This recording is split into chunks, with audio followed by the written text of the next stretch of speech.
एक ही काम है तुम्हारा, एक ही काम नहीं है तुम्हारा, एक ही बस नहीं करे तेरा, एक ही बस नहीं है। ये देख ये देख ये देख रहे ये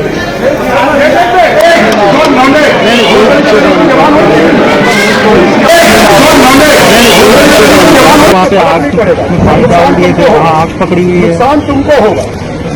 अगर यहाँ से वोट नहीं मिलेगा तो नुकसान तुमको होगा। नमस्कार दोस्तों, जय जोहार। मैं कौशल तिवारी और बीनिया संध्या में आपका स्वागत है।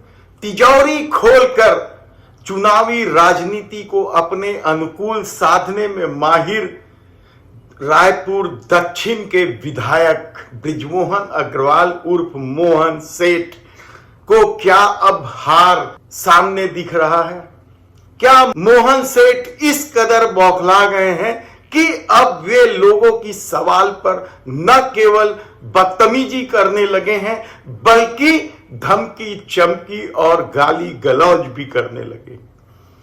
आप हैरान हो जाएंगे कि 7 बार के विधायक अब सवालों का जवाब देने से क्यों चिड़चिड़ा जाते हैं, क्यों तिलमिला जाते हैं।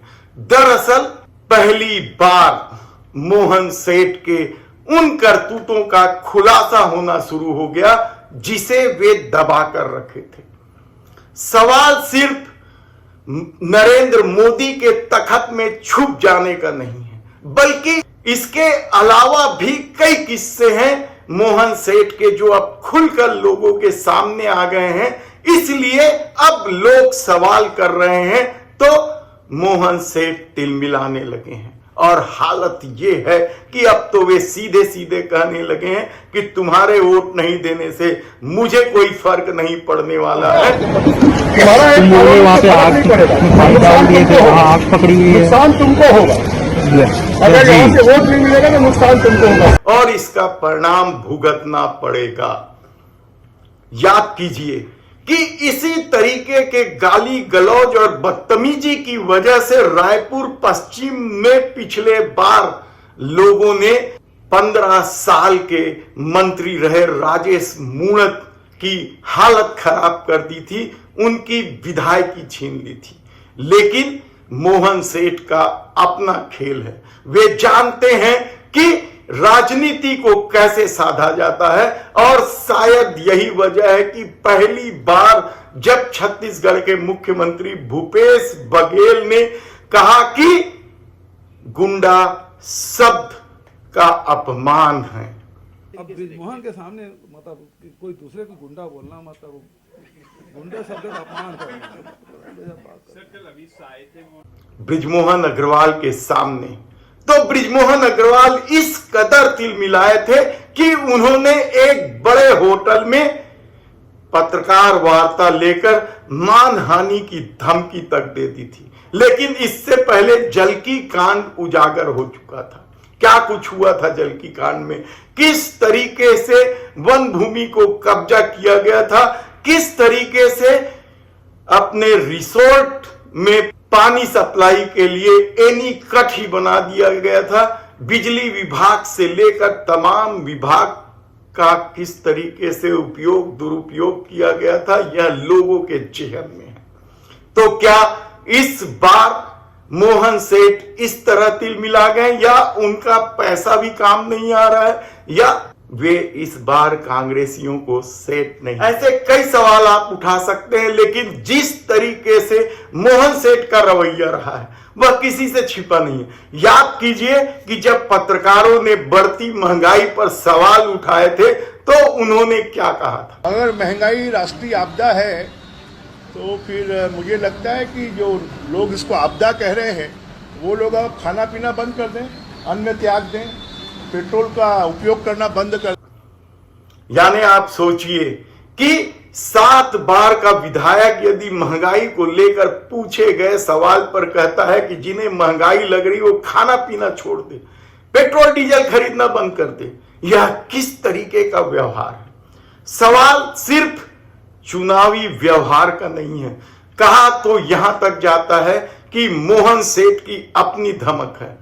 छात्र राजनीति से भारतीय जनता पार्टी की राजनीति में आए हैं वे, और वे अच्छी तरीके से जानते हैं कि कहां साम दाम दंड भेद की नीति अख्तियार करनी है, किसे किस तरीके से सेट करना है।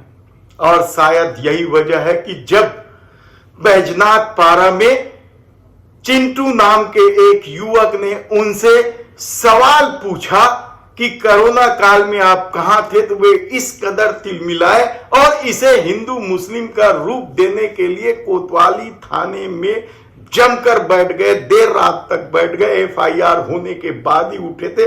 तब तक कितने लोग परेशान रहे। इस त्योहारी मौसम में आप याद कीजिए कि जब कोई कोतवाली थाना चौक में भीड़ के साथ पहुंच जाएगा तो ट्रैफिक व्यवस्था यानी यातायात व्यवस्था की क्या स्थिति होगी और लोग किस तरीके से परेशान हुए थे। लेकिन कलई की ये हर हाथ में मोबाइल का दौर है और वीडियो सामने आ गया था कि बदतमीजी कहां हुई है, किससे हुई है, क्या हुई है, कौन हमला कर रहा था और किस तरीके का खेल खेला गया। इसकी वजह से बृजमोहन अग्रवाल का यानी मोहन सेठ की थू भी हुई कहा जाए तो गलत नहीं होगा। लेकिन मोहन सेठ कल जब एक वार्ड में पहुंचे और वहां लोगों ने कहा कि 5 साल में अब दिखा रहे हो, तो मोहन सेठ किस कदर भड़क गए। चुनाव आगे कभी आए हुआ अच्छा, इसके पहले नहीं आया था? एक दिन बैठा था तुम्हारे साथ। क्यों आएंगे?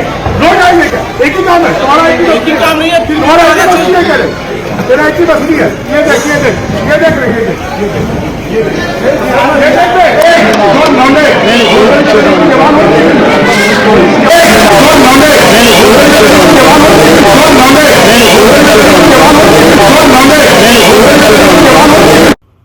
आप बार बार इस वीडियो को देखिए कि क्या ये 7 बार के विधायक का व्यवहार है। ये किस तरीके का खेल है। मोहन सेठ क्या सचमुच इस बार चुनाव हार गए? क्या उन्हें याद नहीं है कि पिछले बार किस तरीके से पश्चिम के लोगों ने राजेश मूणत को हरा दिया था? हालांकि राजेश मूणत का व्यवहार अब भी नहीं बदला है। अब भी कई तरह के वीडियो आ रहे हैं, गाली गलौज, बदतमीजी, एक आम चलन। क्या भारतीय जनता पार्टी के राजनीति का यह खेल है?